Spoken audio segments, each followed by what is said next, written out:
तो चलिए प्रिय भक्तगण, आज हम आपको एक कथा का श्रवण करा रहे हैं जो सुनने मात्र से आपके जीवन में सुख संपत्ति और धन की वर्षा होगी। तो चलिए कथा को प्रारंभ करते हैं।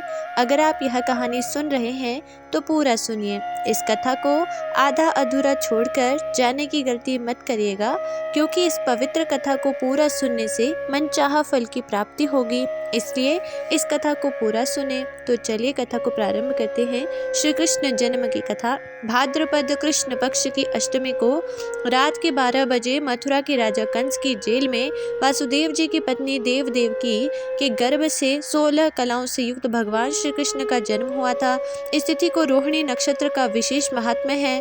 इस दिन देश के समस्त मंदिरों में श्रृंगार किया जाता है। कृष्णावतार के उपलक्ष्य में झांकियां सजाई जाती हैं। भगवान कृष्ण का श्रृंगार करके झूला सजाया जाता है। स्त्री पुरुष रात के 12 बजे तक व्रत रखते हैं। रात को 12 बजे शंख तथा घंटों की आवाज से श्री कृष्ण के जन्म की खबर चारों दिशाओं में गूंज उठती है।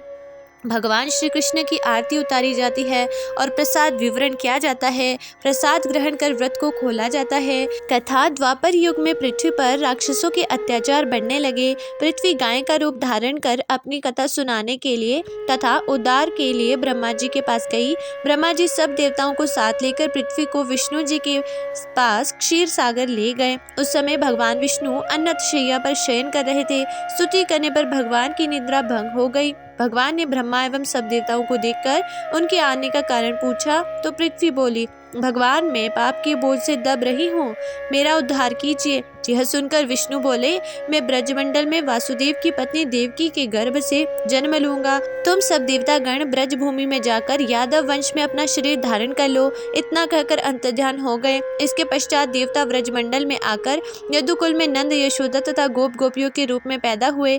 द्वापर युग के अंत में मथुरा में उग्रसेन राजा राज्य करता था। उग्रसेन के पुत्र का नाम कंस था। कंस ने उग्रसेन को बलपूर्वक सिंहासन से उतारकर जेल में डाल दिया और स्वयं राजा बन गया। कंस की बहन देवकी का विवाह यादव कुल में वासुदेव के साथ निश्चित हो गया।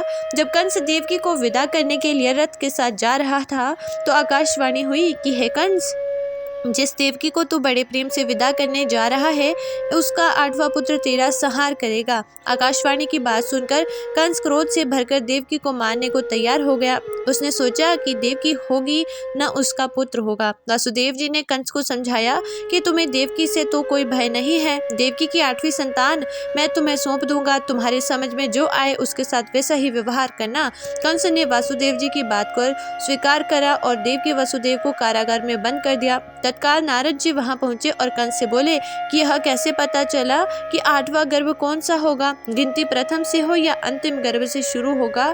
कंस ने नारद जी के परामर्श पर देवकी के गर्भ से उत्पन्न होने वाले समस्त बालकों को मारने का निश्चय कर लिया। इस प्रकार एक एक करके कंस ने देवकी के 7 बालकों को निर्दयता पूर्वक मार डाला।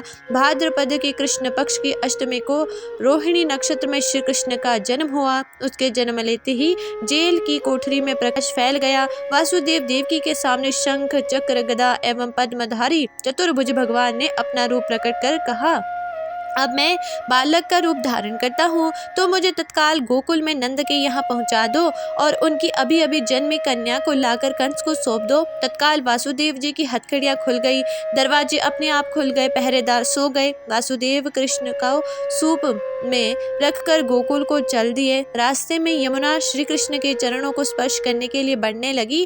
भगवान ने अपने पैर लटका दिए। चरण छूने के बाद यमुना घट गई।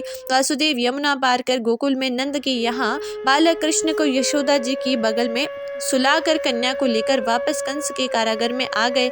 जेल के दरवाजे पूर्ववत बंद हो गए। वासुदेव जी के हाथों में हथकड़ियां पड़ गई।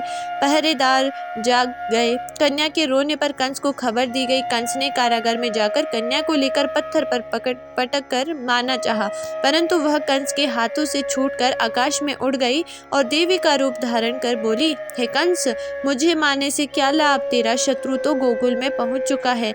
यह दृश्य देखकर कंस हतप्रत और व्याकुल हो गया। कंस ने श्री कृष्ण को मारने के लिए अनेक दैत्य भेजे। श्री कृष्ण ने अपनी अलौकिक माया से सारे दैत्यों को मार डाला। बड़े होने पर कंस को मारकर उग्रसेन को राजगद्दी पर बैठाया। श्री कृष्ण की पुण्यतिथि को तभी से सारे देश में बड़े हर्षोल्लास से मनाया जाता है।